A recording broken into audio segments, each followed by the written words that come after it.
ಅಲ್ಲಿ ಕೋಲಾರದ ಮಾಜಿ MP ಮುನಿಸ್ವಾಮಿ ಅವರು ಒಳ್ಳೆ ಟೈಟಲ್ ಕೊಟ್ಟಿದ್ದಾರೆ, ಶುದ್ಧರಾಮಯ್ಯ ಆಗಲಿ ಅಂತ ಹೇಳಿ. ಎಲ್ಲರಿಗೂ ನೋಡಿ ಅನೇಕ ಪ್ರಶ್ನೆಗಳಿದೆ, ಏನಾಗುತ್ತೆ ಏನಾಗುತ್ತೆ ಏನಾಗುತ್ತೆ ಏನಾಗುತ್ತೆ ಏನಾಗುತ್ತೆ. ವೀಕ್ಷಕರೇ ಒಂದು ಹೇಳ್ಬಿಡ್ತೀನಿ, ಏಕಮಾರ್ ದೋತು ಕೂಡ ಒಂದು ಹೇಳ್ಬಿಡ್ತೀನಿ.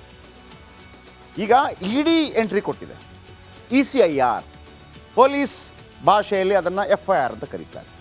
ಈ ECIRಗೆ ನೀವು ತಡೆ ಕೋರಿ ಹೋಗೋದಕ್ಕೂ ಸ್ವಲ್ಪ ಕಷ್ಟ ಇದೆ, ಹಿಂಗೆಲ್ಲ ಇದೆ ಇದಕ್ಕೆ. ಆಮೇಲೆ ಅವರು ಬಂದು ಡೈರೆಕ್ಟಾಗಿ ಅರೆಸ್ಟೂ ಮಾಡಬಹುದು, ನುಗ್ಗಬಹುದು ಕಚೇರಿಗೆ, ಮನೆಗೆ, ಎಲ್ಲಿ ಬೇಕಿದ್ರೂ ಅವಕಾಶಗಳಿದೆ. ಮನಿ ಲ್ಯಾಂಡ್ರಿಂಗ್ ಆ್ಯಕ್ಟಲ್ಲಿ ಹೆಂಗೆ ಬರುತ್ತೆ ಅಂತ ನೀವು ಕೇಳ್ಬೋದು. ಮನಿ ಲ್ಯಾಂಡ್ರಿಂಗ್ ಅದು ಕೂಡ ಹೇಳ್ತೀನಿ, ಮನಿ ಲ್ಯಾಂಡ್ರಿಂಗ್ ಎಲ್ಲಾಗಿದೆ ಅಂತ ನಾನು ಹೇಳಿದ್ದೆ. ನಟರಾಜ್ ಅನ್ನೋರು ಒಂದು ಕೇಸ್ ಕೊಟ್ಟಿದ್ದರು, 358 ಕೋಟಿ ಮುಡಾದ ಹಣವನ್ನು ವರುಣ ಮತ್ತು ಶ್ರೀರಂಗಪಟ್ಟಣಕ್ಕೆ ಬಳಸಲಾಗಿದೆ ಅಂತ ಹೇಳಿ. ಹಾಗಿದ್ರೆ ED ವಾಲ್ಮೀಕಿ ನಿಗಮ ಹಗರಣ ಥರ ಬರುತ್ತಾ? ಹಂಗೆ ಬರೋಕ್ಕಾಗಲ್ಲ. ಅಲ್ಲಿ ಏನಾಗಿದೆ, ಅವ್ಯವಹಾರ ಆಗಿದೆ, ಭ್ರಷ್ಟಾಚಾರ ಆಗಿದೆ. ಇಲ್ಲಿ ಭ್ರಷ್ಟಾಚಾರ ಅಲ್ಲ, ಆ ದುಡ್ಡನ್ನು ಮತ್ತೊಂದು ಕಡೆ ಬಳಸಲಾಗಿದೆ. ಫಾರ್ ಎಕ್ಸಾಂಪಲ್, ಇಲ್ಲಿಂದ ಸ್ವಲ್ಪ ದುಡ್ಡಿತ್ತು, ತೆಗೆದುಬಿಟ್ಟು ಇಲ್ಲಿಗೆ ಬಳಸಿದ್ದೀನಿ, ಅಭಿವೃದ್ಧಿಗೆ ಬಳಸಿದ್ದೀನಿ, ಅದಕ್ಕೆ ಕ್ಲಾಸ್ ಏನಿದೆ ಗೊತ್ತಿಲ್ಲ. ಹಾಗಿದ್ರೆ ಸಿದ್ದರಾಮಯ್ಯ ಸೇಫಾ? ಸಿದ್ದರಾಮಯ್ಯ ಅರೆಸ್ಟ್ ಆಗ್ತಾರಾ? ವೀಕ್ಷಕರೇ, ಸಿದ್ದರಾಮಯ್ಯ ಅರೆಸ್ಟ್ ಆದರೆ ರಾಜೀನಾಮೆ ಕೊಡಲೇಬೇಕಾದ ಅನಿವಾರ್ಯತೆ ಉಂಟಾಗುತ್ತೆ, ಅದರಲ್ಲಿ ಎರಡು ಮಾತಿಲ್ಲ. ಮತ್ತೊಮ್ಮೆ ಹೇಳ್ತಾ ಇದ್ದೀನಿ, ಸಿದ್ದರಾಮಯ್ಯ ಅರೆಸ್ಟ್ ಆದರೆ ರಾಜೀನಾಮೆ ಕೊಡಲೇಬೇಕಾದ ಅನಿವಾರ್ಯತೆ ಉಂಟಾಗತ್ತೆ. ಅದನ್ನು ಕಾಂಗ್ರೆಸ್ ಹೈಕಮಾಂಡ್ ಮಾಡುತ್ತೆ, ಮುಂದೆ ಯಾರಾದರೂ ಮುಖ್ಯಮಂತ್ರಿಗಳು ಬರ್ತಾರೆ. ಆದರೆ ಅರೆಸ್ಟ್ ಆಗ್ತಾರಾ? ಇದು ಪ್ರಶ್ನೆ. ಅರೆಸ್ಟ್ ಆಗದೇ ಇದ್ದರೆ, ಕೇವಲ ಸಮನ್ಸ್ ಆಗಿದ್ದರೆ ವಿಚಾರಣೆಗೆ ಹೋಗ್ತಾರೆ ಬರ್ತಾರೆ. ಎಲ್ಲಿ ಲಾಭ ಆಗಬಹುದು? 14 ಸೈಟನ್ನು ವಾಪಸ್ ಕೊಟ್ಟಿದ್ದು ಯಾಕೆ? ED ಬಂದ ತಕ್ಷಣ ಏನು ಮಾಡುತ್ತೆ ಅಂತಂದರೆ, ಅದಕ್ಕೆ ಸಂಬಂಧಪಟ್ಟ ಎಲ್ಲ ಆಸ್ತಿಗಳನ್ನು ಮುಟ್ಟುಗೋಲು ಹಾಕಿಕೊಳ್ಳುತ್ತೆ. ಬೇರೆ ವಿಚಾರಗಳಾದರೆ ಸಂಬಂಧಪಟ್ಟ ಎಲ್ಲ ಆಸ್ತಿಗಳನ್ನು ಮುಟ್ಟುಗೋಲು ಹಾಕಿಕೊಳ್ಳಬೇಕು. ಇದು ಪರ್ಟಿಕ್ಯುಲರ್ಲಿ 14 ಸೈಟ್ಗಳ ಕಾರಣಕ್ಕಾಗಿ ಮುಟ್ಟುಗೋಲು ಹಾಕಿಕೊಳ್ಳುತ್ತೆ. ಮುಟ್ಟುಗೋಲು ಹಾಕಿಕೊಳ್ಳಬಾರ್ದು ಅಂತಂದರೆ ವಾಪಸ್ ಕೊಟ್ಟಿದ್ದಾರೆ. ಎಷ್ಟು ಬೇಗ ಆಗೋಗ್ಬಿಡ್ತೀರಿ? ರಾತ್ರಿ ಪತ್ರಿಕಾ ಪ್ರಕಟಣೆ ಮಾಡಿದರು, ಬೆಳಗ್ಗೆ ತಗೊಂಡೋಗಿ ಕೊಟ್ಟರು, ಸಂಜೆಗೆ ಕ್ಲಿಯರ್ ಆಗಿಬಿಡ್ತು, ರದ್ದಾಗ್ಬಿಡ್ತು. ಆಮೇಲೆ ಆ ಮುಖ್ಯಸ್ಥರು, ಮೂಢ ಅಧಿಕಾರಿ ಒಂದು ಮಾತನ್ನು ಹೇಳಿದರು, ನಮ್ಮ ಆಸ್ತಿ ನಮಗೆ ವಾಪಸ್ ಬಂತು ಅಂತೇಳಿ. ಏನಂದ್ರೆ ಅರ್ಥ ಅಂತ ನನಗೆ ಇಲ್ಲಿ ತನಕ ಗೊತ್ತಾಗಿಲ್ಲ. ಹಾಗಿದ್ರೆ ಅವ್ರಿಗೆ ಗೊತ್ತಿತ್ತ ಅದು ಅಕ್ರಮ ಆಗಿದೆ ಅಂಥೇಳಿ? ಇಷ್ಟೇ. ಸಿದ್ದರಾಮಯ್ಯ ಅರೆಸ್ಟ್ ಆಗ್ತಾರಾ ಇಲ್ವ? ಸಿದ್ದರಾಮಯ್ಯ ಅರೆಸ್ಟ್ ಆದರೆ ಮುಖ್ಯಮಂತ್ರಿ ಪಟ್ಟದಿಂದ ಕೆಳಗಿಳಿದಾಗೆ, ಇಷ್ಟು ನೆನಪಿಟ್ಕೊಳ್ಳಿ. ಅರೆಸ್ಟ್ ಆದರೆ ಮುಖ್ಯಮಂತ್ರಿ ಪಟ್ಟದಿಂದ ಕೆಳಗಿಳಿದಾಗೆ.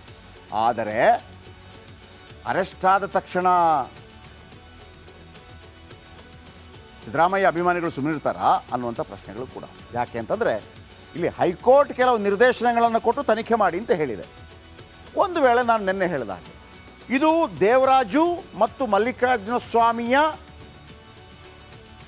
ಕುತಂತ್ರವೇನಾದರೂ ಇಲ್ಲಿದ್ದರೆ, ಆ ಸೈಟನ್ನು ಹೊಡೆಯೋದಕ್ಕೆ ಸಿದ್ದರಾಮಯ್ಯನವರು ಯಾವುದೇ ರೀತಿಯಲ್ಲಿ ಮೌಖಿಕವಾಗಿ ಆಗಲಿ ಲೆಟರ್ ಮೂಲಕವಾಗಿ ಆಗಲಿ ಆದೇಶ ಕೊಡದೇ ಇದ್ದರೆ, ತಮ್ಮ ಅಧಿಕಾರವನ್ನು ಬಳಸದೇ ಇದ್ದಿದ್ದರೆ, ಬಳಸದೇ ಇಲ್ಲ ಅಂತಾದರೆ, ಬಳಸಿದ್ರೆ ಸಿಕ್ಕಾಕೋತಾರೆ, ಅದರಲ್ಲಿ ಎರಡು ಮಾತೇ ಇಲ್ಲ ರೀ. ಫೋನ್ ಮಾಡಿ ಹೇಳಿದರು, ಸೈನ್ ಹಾಕಿದ್ದಾರೆ. ಯಾಕಂದರೆ ಯಡಿಯೂರಪ್ಪನವರ ವಿಚಾರಕ್ಕೆ ಯಾಕೆ ಬಂತು ಅಂತಂದರೆ, ಡಿನೋಟಿಫಿಕೇಷನ್ ಮಾಡಿ ಅಂತ ಅವರು ಸಹಿ ಹಾಕಿದ್ದಾರೆ. ಇಲ್ಲಿ ಡಿನೋಟಿಫೈ ಮಾಡಿ ಅಂತೇಳಿ ಇವರು ಸಹಿ ಹಾಕಿದ್ದೇನಿಲ್ಲ, ಅದು ಮೂಢಾನೇ ಮಾಡಿದ್ದು. ಇಲ್ಲಿ ಒಂದು ಉದಾಹರಣೆ ಬರೋದೇನಪ್ಪ ಅಂತಂದರೆ, ಸಿದ್ದರಾಮಯ್ಯನವರ ನೋಡಿ, ED ಅರೆಸ್ಟ್ ಮಾಡಿದರೆ ಮುಖ್ಯಮಂತ್ರಿ ಪಟ್ಟದಿಂದ ಕೆಳಗಿಳಿಬೇಕಾಗತ್ತೆ. ಅರೆಸ್ಟ್ ಮಾಡದೇ ಇರುವಂಥ ಸನ್ನಿವೇಶ ಯಾವಾಗ ನಿರ್ಮಾಣ ಆಗುತ್ತೆ ಗೊತ್ತಿಲ್ಲ. ಸಿದ್ದರಾಮಯ್ಯ ಸೇಫ್ ಅಂತ ಕಾಂಗ್ರೆಸ್ನ ಕೆಲವು ಅಥವಾ ಸಿದ್ದರಾಮಯ್ಯನವರ ಆಪ್ತರು ಹೇಳೋದು ಏನು ಅಂತಂದರೆ, ಈಗ ಮಲ್ಲಿಕಾರ್ಜುನ ಸ್ವಾಮಿ ಇವರ ಬಾಮೈದ ಯಾವುದಾದ್ರೂ DC ಕಚೇರಿಗೆ ಹೋಗ್ತಾರೆ, ಕೆಲಸ ಆಗದೇ ಇರುತ್ತಾ? ಸಿದ್ದರಾಮಯ್ಯನವರ ಬಾಮೈದ ಬಂದರೆ ಮಾಡಿಕೊಡ್ರಪ್ಪ ಅಂತೇಳಿ DC ಆದರೂ ಕೇಳ್ತಾರೆ, ತಹಶೀಲ್ದಾರ್ ಆದರೂ ಕೇಳ್ತಾರೆ, ಯಾರಾದರೂ ಕೇಳ್ತಾರೆ. ಅದರ ಅರ್ಥ ಇವರು ದೊಡ್ಡ ಹುದ್ದೆಯಲ್ಲಿದ್ದಾರೆ ಅಂಥೇಳಿ ಮಲ್ಲಿಕಾರ್ಜುನ ಸ್ವಾಮಿಯ ಕೆಲಸ ಆಗಿದೆ ಅಂತಂದರೆ ಅವರು ಪ್ರಭಾವ ಬೀರಿದ್ದಾರೆ ಅಂತ ಆಗೋದಿಲ್ಲ. ನ್ಯಾಯಾಲಯದಲ್ಲಿ ಪ್ರಭಾವ ಬೀರಿದ್ದಾರೆ ಅಂತ ಯಾವಾಗ ಆಗತ್ತೆ? ಲಿಖಿತವಾಗಿ ಬರೆದಿದ್ರೆ. For example, Arkavathi denotification redo ಇದೆ, ಅಲ್ಲೊಂದು ಸೈನ್ ಇದೆ, ಅದು ನಾಳೆ ವರ್ಕೌಟ್ ಆಗ್ಬೋದು, ಅದು ಬೇರೆ ವಿಚಾರ.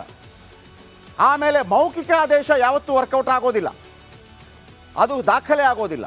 ಆದರೆ ಮೌಖಿಕ ಆದೇಶ ಕೊಟ್ಟಿದ್ರು ಅಂಥೇಳಿ ಅವತ್ತು ಚಂದ್ರಶೇಖರಯ್ಯನವರು ಡೆತ್ ನೋಟ್ ಬರೆದು ಸತ್ರಲ್ಲ, ಆಗ ಅಲ್ಲೊಂದು ಡಾಕ್ಯುಮೆಂಟೇಶನ್ ಬಂತು. ಈಗ ಸಿದ್ದರಾಮಯ್ಯ ಹೇಳ್ತಿರೋದೇನಂತಂದರೆ ಅವ್ರು ಮಾಡ್ಕೊಂಡಿದ್ದಾರಾ ನನಗೆ ಗೊತ್ತಿಲ್ಲ, ನಾನಂತೂ ಮಾಡಿಲ್ಲ, ನಾನಂತೂ ಅದಕ್ಕೆ ಮಾಡಿಕೊಡಿ ಅಂತ ನಾನು ಕೇಳಿಲ್ಲ, ನಾನು ಪರಿಶುದ್ಧವಾಗಿದ್ದೇನೆ ಅಂತೇಳಿ ಸಿದ್ದರಾಮಯ್ಯನವರ ವಾದ. ಆದರೆ ಇಡಿ ಬಂದು ಇಲ್ಲ ನಿಮ್ಮನ್ನು ಅರೆಸ್ಟ್ ಮಾಡಲೇಬೇಕು ಅಂತ ಬಂದರೆ ಯಾವ ಕಾರಣಕ್ಕೆ ಅಂತ ಕೇಳಿದರೆ 14 ಸೈಟು ಅಂತಂದರೆ 14 ಸೈಟ್ ವಾಪಸ್ ಕೊಟ್ಟಿದ್ದೀವಿ, ಹೆಂಗೆ ತಗೊಂಡ್ರಿ ಅಂತೇಳಿ ಅಲ್ಲಿ ಅಧಿಕಾರಿಗಳನ್ನು ಅರೆಸ್ಟ್ ಮಾಡ್ಬೋದೇನು ಕುಮಾರಸ್ವಾಮಿ ಅವರು ಹೇಳಿದಾಗೆ. ಮತ್ತೊಮ್ಮೆ ಕ್ಲಾರಿಟಿ ಕೊಡ್ತಾ ಇದ್ದೀನಿ, ಇಡಿ ಅರೆಸ್ಟ್ ಮಾಡಿದರೆ ಮಾತ್ರ ಸಿದ್ದರಾಮಯ್ಯನವರ ಮುಖ್ಯಮಂತ್ರಿ ಪಟ್ಟ ಹೋಗುತ್ತೆ, ಇಲ್ಲಾಂದರೆ ಕೇವಲ ಸಮನ್ಸ್ ಕೊಟ್ಟು ವಿಚಾರಣೆಗೆ ಹಾಜರಾಗಿ ಅಂತಂದರೆ CM ಸಿದ್ದರಾಮಯ್ಯ ಮತ್ತೂ ಸ್ಟ್ರಾಂಗ್ ಆಗ್ತಾರೆ, ಇಷ್ಟು ಹೇಳಬಲ್ಲೆ. ಮುಡಾ ಹಗರಣ CM ಸಿದ್ದರಾಮಯ್ಯ ಅವರಿಗೆ ದೊಡ್ಡ ತಲೆನೋವು ತಂದಿಟ್ಟಿದೆ. ಇದರ ಮಧ್ಯೆ CM ಭಾಗವಹಿಸಿದ್ದ ಕಾರ್ಯಕ್ರಮದಲ್ಲಿ ಒಂದು ಅಚಾತುರ್ಯ ನಡೆದು ಹೋಯಿತು. ಆಮೇಲೆ ಇವತ್ತು ವಿಧಾನಸೌಧದ ಬಾಂಕೆಟ್ ಹಾಲ್ನಲ್ಲಿ ನಡೆದಂಥ ಕಾರ್ಯಕ್ರಮದಲ್ಲಿ ಕೋರ್ಟ್ಗಿಂತಲೂ ಕೂಡ ಆತ್ಮಸಾಕ್ಷಿ ಕೋರ್ಟ್ ಬಹಳ ದೊಡ್ಡದು ಅಂತೇಳಿ ಮಹಾತ್ಮ ಗಾಂಧಿ ಹೇಳಿದ್ದಾರೆ ಅಂತ ಅವರೊಂದು ಕೋಟನ್ನು ಕೂಡ ಹೇಳಿದರು. ಅಂದರೆ ಮಹಾತ್ಮ ಗಾಂಧಿ ಒಮ್ಮೆ ಹೇಳಿದರು, ನ್ಯಾಯಾಲಯದಲ್ಲಿ ನ್ಯಾಯ ತರ್ಕಬದ್ಧಗಳಾಗ್ತಾ ಇರುವಂಥ ಸಂದರ್ಭದಲ್ಲಿ ಅಂತಃಕರಣಕ್ಕೆ ಆತ್ಮಸಾಕ್ಷಿಗೆ ಇವನು ಸರಿ ಇದ್ದಾನೆ ಅಂತ ಅನಿಸಿದರೆ ಅವನಿಗೆ ನ್ಯಾಯ ಸಿಗಬೇಕು. ಅಲ್ಲಿ ದಾಖಲೆಗಳು ಮತ್ತೊಂದು ಮಗದೊಂದು ಅನ್ನೋದಕ್ಕಿಂತ ಹೆಚ್ಚಾಗಿ ಆತ್ಮಸಾಕ್ಷ್ಯ ಮುಖಾಂತರ ಈತ ಸರಿ ಇದ್ದಾನೆ ಅಂತಂದರೆ ನಿಮ್ಮ ನ್ಯಾಯ ಆ ಕಡೆ ಬಾಗಿದರೂ ತಪ್ಪಿಲ್ಲ, ದಾಖಲೆಯ ಹೊರತಾಗಿ ಕೂಡ ಅನ್ನುವಂಥ ಮಾತನ್ನು ಮಹಾತ್ಮ ಗಾಂಧಿ ಹೇಳಿದರು.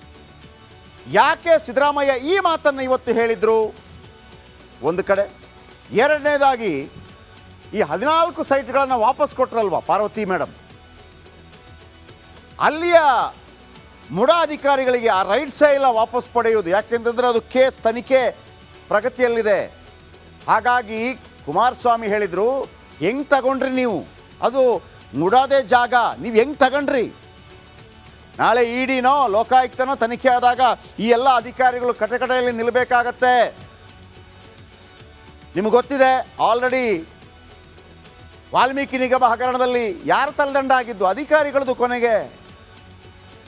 ಎನಿಹಾವ್ ಮೂಡಾ ಹಗರಣ ಎಲ್ಲಿ ತನಕ ಬಂದು ನಿಂತಿದೆ, ಮುಖ್ಯಮಂತ್ರಿಗಳು ಏನಾಗ್ತಾರೆ, ಈ ಇಡಿ ಹಗರಣದಲ್ಲಿ ಇವರು ಕೇಸು ದಾಖಲಿಸಿಕೊಂಡಿದ್ದಾರಲ್ವ ಇಡಿ ಅವರು,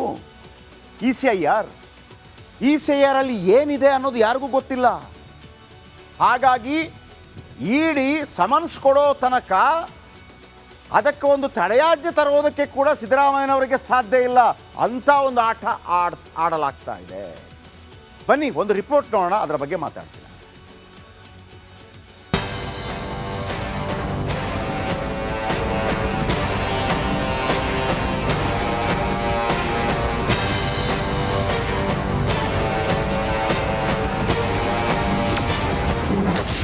ಅಯ್ಯಯ್ಯೋ, ಸಿದ್ದರಾಮಯ್ಯ ಬಟ್ಟೆಗೆ ಬೆಂಕಿ.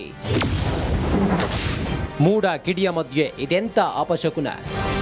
CM ಸಿದ್ದರಾಮಯ್ಯ ಮೂಡಾ ಹಗರಣದಲ್ಲಿ ಸಿಲುಕಿ ತೊಳಲಾಡುತ್ತಿದ್ದಾರೆ. ಇದರ ಮಧ್ಯೆ ಇಂದು ಕಿತ್ತೂರು ಉತ್ಸವ ಜ್ಯೋತಿಗೆ ಚಾಲನೆ ನೀಡುವಾಗ CM ಬಟ್ಟೆಗೆ ಸಣ್ಣ ಬೆಂಕಿಯ ಕಿಡಿತಾಗಿದೆ. ಉತ್ಸವದ ಜ್ಯೋತಿ ಬೆಳಗುವ ವೇಳೆ CM ಬಟ್ಟೆಗೆ ಆಕಸ್ಮಿಕವಾಗಿ ಸಣ್ಣ ಕಿಡಿತಾಗಿದೆ.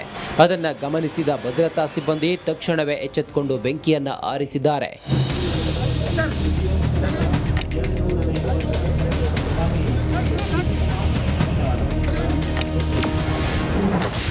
ಬಿಜೆಪಿ ಜೆಡಿಎಸ್ನಿಂದ ನನ್ನ ತೇಜೋವಧೆ. ಕೇಂದ್ರ ಸರ್ಕಾರದ ಸಹಾಯದಿಂದ ಬಿಜೆಪಿ ಜೆಡಿಎಸ್ ಸೇರಿ ನನ್ನ ವಿರುದ್ಧ ಷಡ್ಯಂತ್ರ ಮಾಡುತ್ತಿದ್ದಾರೆ. ಎರಡೂ ಪಕ್ಷಗಳು ಸೇರಿ ನನ್ನ ತೇಜೋವಧೆ ಮಾಡುತ್ತಿವೆ ಎಂದು CM ಸಿದ್ದರಾಮಯ್ಯ ಕಿಡಿಕಾರಿದ್ರು. ಆದರೆ ಸಿದ್ದು ವಿರುದ್ಧ HD ಕುಮಾರಸ್ವಾಮಿ ಕಿಡಿಕಾರಿದ್ದಾರೆ. ಈಗ ನಮ್ಮ ಮೇಲೆ ಗೂಬೆ ಕುಳಿಸ್ತಕ್ಕಂಥವ್ರು ಭಾರತೀಯ ಜನತಾ ಪಕ್ಷದವರು, ನಮ್ಮನ್ನ ತೇಜೋವಧೆ ಮಾಡ್ತಾ ಇರ್ತಕ್ಕಂಥವ್ರು ಭಾರತೀಯ ಜನತಾ ಪಕ್ಷದವರು, ಅವ್ರ ಜೊತೆಗೆ JDS-ನವರು ಸೇರ್ಕೊಂಡಿದ್ದಾರೆ. ಅವ್ರಿಗೆ ತಡ್ಕೊಳಕ್ಕಾಗಲ್ಲ, ಹೊಟ್ಟೆ ಉರಿ ಹೇಗಾದ್ರೂ ಮಾಡಿ ಮುಗಿಸ್ಬೇಕು, ಕಾಂಗ್ರೆಸ್ ಸರ್ಕಾರವನ್ನು ದುರ್ಬಲಗೊಳಿಸಬೇಕು, ಡಿಸ್ಟೆಬಿಲೈಸ್ ಮಾಡಬೇಕು ಅಂತೇಳಿ ಕೇಂದ್ರ ಸರ್ಕಾರ ಉಪಯೋಗಿಸ್ಕೊಂಡು ಕೇಂದ್ರ ಸರ್ಕಾರ ಕೂಡ ಶಾಮೀಲಾಗ್ಬಿಟ್ಟದೆ. ಅದ್ರ ಜೊತೆ ಕಾನೂನುಬದ್ಧವಾಗಿರ್ತಕ್ಕಂಥ ನಮ್ಮ ಆಸ್ತಿ ಕಾನೂನು ಪ್ರಕಾರ 62 ಕೋಟಿ ಬೆಲೆ ಬಾಳ್ತದೆ. 62 ಕೋಟಿ ಕೊಟ್ಬಿಡ್ಲಪ್ಪ ತಗೊಳ್ಳಪ್ಪ ಅಂತ ಇದೇ ಮುಖ್ಯಮಂತ್ರಿಗಳು ಹೇಳಿವೆ. ಈಗ ಅದು ಹೆಂಗೆ ದಾನ ಮಾಡಿಬಿಟ್ರು ನನಗೆ ಬೇಡ ಸೈಟು ಅಂತ. ಮನಿ ಲಾಂಡ್ರಿಂಗ್ ಇಲ್ಲ ಅಂತಾರೆ ಇವಾಗ. ಮನಿ ಲಾಂಡ್ರಿಂಗ್ ಇಲ್ಲ ಅಂದ್ರೆ 62 ಕೋಟಿ ಅವರೇ ಮಾತಾಡಿಲ್ವಾ? ಇವೆಲ್ಲ ಬರಲ್ವಾ ತನಿಖೆನಲ್ಲಿ? ಅವ್ರು ಸುಮ್ಮನೆ ತನಿಖೆ ರಿಜಿಸ್ಟರ್ ಮಾಡ್ಕೊಂಡವ್ರ. ಅದು ಎಷ್ಟರ ಮಟ್ಟಿಗೆ ನೋಡಿ, ಅವ್ರ ಪಾಪ ನನಗೆ ಅವ್ರ ಸೈಟ್ ವಾಪಸ್ ಕೊಟ್ಟಿರೋದೇ ನಂಗೆ ಗೊತ್ತಿಲ್ಲ. ನನ್ನ ಪತಿಗೆ ಏನು ತೊಂದರೆ ಆಗಬಾರ್ದು, ಇರುಸು ಮುರುಸು ಆಗಬಾರ್ದು ಅಂತ ಪಾಪ ಅವರೇ ವಾಲಂಟ್ರಿ ತೀರ್ಮಾನ ತಗೊಂಡವ್ರೆ ಅಂತ ಆಗಿರುತ್ತೆ. ಮಗನ ಕೈಲಿ ಯಾಕೆ ಕಳಿಸಿದ್ರು? ಮೂಡಾ ಕಮಿಷನರು ಅರೆಸ್ಟ್ ಆಗಬೇಕಾಗತ್ತೆ ಇಲ್ಲಿ ತಕ್ಷಣ. ಸಾಕ್ಷಿ ನಾಶ ಮಾಡ್ತಕ್ಕಂಥದ್ರಲ್ಲಿ ಮೂಡಾ ಕಮಿಷನರ್ ಪಾತ್ರ ಏನಿದೆ, ತಕ್ಷಣ ತನಿಖೆ ನಡೆಸ್ತಾ ಇರ್ತಕ್ಕಂಥ ಮಹಾನುಭಾವರುಗಳು ಅರೆಸ್ಟ್ ಮಾಡಬೇಕಾಗತ್ತೆ. ಈಗ ಕೊಳ್ಳೆ ಹೊಡೆದ ಮೇಲೆ ದಿಡ್ಡಿ ಬಾಗಿಲು ಹಾಕಿದ್ರು. ಸಿಎಂ ಆಗಿರಲು ಸಿದ್ದರಾಮಯ್ಯ ನಾಲಾಯಕ್. ಮೊದಲು ಶುದ್ಧರಾಮಯ್ಯ ಆಗಲಿ ಎಂದು ಮಾಜಿ ಸಂಸದ ಮುನಿಸ್ವಾಮಿ ಹೇಳಿದ್ರೆ, ಊರು ಕೊಳ್ಳೆ ಹೊಡೆದ ಮೇಲೆ ದಿಡ್ಡಿ ಬಾಗಿಲು ಹಾಕಿದಂಗಾಯ್ತು ಈ ಕತೆ ಅಂತ ಸಿಟಿ ರವಿ ವ್ಯಂಗ್ಯವಾಡಿದ್ದಾರೆ. ನ್ಯಾಯಾಲಯ ಮೊಕದ್ದಮೆ ದಾಖಲಿಸ್ಕೊಳ್ಳೋದಕ್ಕೆ ಸೂಚನೆ ಕೊಡ್ತು, ಮೊಕದ್ದಮೆ ದಾಖಲಾಯಿತು.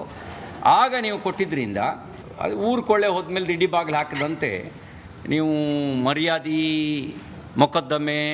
ಮರ್ಯಾದೆಯೂ ಹೋಗಿ ಮೊಕದ್ದಮೆಯೂ ದಾಖಲಾದ ಮೇಲೆ ಆಮೇಲೆ ವಾಪಸ್ ಕೊಡೋದ್ರಿಂದಾಗಿ ಹೋದ ಮರ್ಯಾದೆ ವಾಪಸ್ ಬರೋಕ್ಕೆ ಸಾಧ್ಯ ಇಲ್ಲ, ಹೋದ ಗೌರವ ವಾಪಸ್ ಬರೋಕ್ಕೆ ಸಾಧ್ಯ ಇಲ್ಲ.